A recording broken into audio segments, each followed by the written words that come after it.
So grabe ang nangyaring trade sa pagitan ng koponan ng Minnesota Timberwolves at Charlotte Hornets mga kaibigan, isa sa pinakamalaking trade ngayong offseason. Kung saan i-trade po ng Hornets si LaMelo Ball at Josh Green sa Wolves kapalit si Naz Reid papuntang Charlotte, kabilang sa trade ang 2033 unprotected first round picks, 3 first round pick swaps at 3 future second round picks naman. So si Naz Reid at 7 future picks ang ibinigay ng Minnesota sa Hornets kapalit sina LaMelo Ball at Josh Green. Grabe, sinagad na ng husto ng Wolves ang kanilang future picks, makuha lamang ang superstar ng Hornets kasama si Josh Green. Napakasakit sa mata tingnan ng duo ni LaMelo at Anthony Edwards sa Wolves next season, at dahil sa pagkaka-acquire ng Minnesota kay LaMelo Ball ay scary ang magiging starting 5 lineup ng Wolves.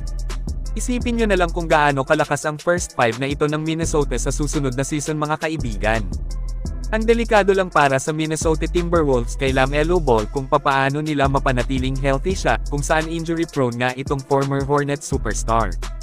Pero yun nga, kapag ka-healthy ay mahirap talaga na pigilan sila. Kayong mga kaibigan, ano ang masasabi nyo sa pagkakakuha ng Minnesota Timberwolves kay LaMelo Ball? Mag-comment lang po. Sa kabilang banda naman, para sa team ng Miami Heat, matapos naman nilang makuha si Giannis Antetokounmpo via trade, ay hindi pa nga daw po tapos ang Heat na gumawa pa ng magandang move para mas lalong mapalakas pa yung grupo nila at susubukang manalo ng kampyonato next season. Kung saan sobrang matunog ngayon na kukunin din nila itong veteran guard na si Russell Westbrook. Well, dahil sa nawala si Tyler Hero at Jaime Jaquez Jr. sa Heat ay makakatulong talaga si Brody sa paghawak ng bola at playmaking para sa Miami Heat.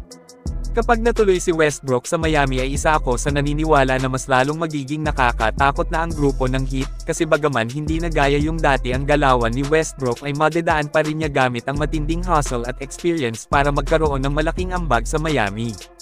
Kawhi Leonard naman matunog ang kanyang magiging balik sa San Antonio Spurs o di kaya'y sa Toronto Raptors. Usap-usapan ngayon na posibleng mangyari ang pagbabalik ni Daklo sa isa sa dalawang team na nabanggit pag kino-consider ng LA Clippers na bitawan si Kawhi. Kayong mga kaibigan, ano naman ang masasabi nyo tungkol dito? Mag-comment lang.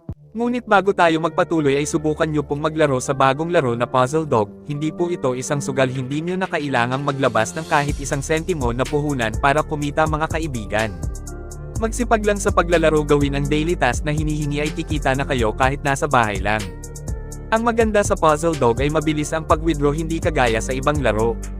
I-click lang ang link na nakapin sa comment section. Maraming salamat po.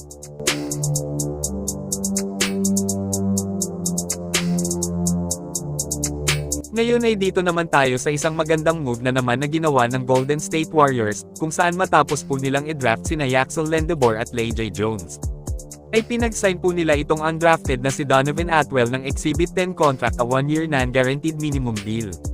Matapos makakuha ng mga magagaling na wing ang Dubs ay kumuha naman sila ng sharpshooter guard. Hindi basta-basta ang tirada sa threes ng player na ito mga kaibigan, isang napakatinak na catch and shoot shooter siya. Tingnan nyo po ito hanggang dulo mga kaibigan, ang panibagong sniper ng Golden State.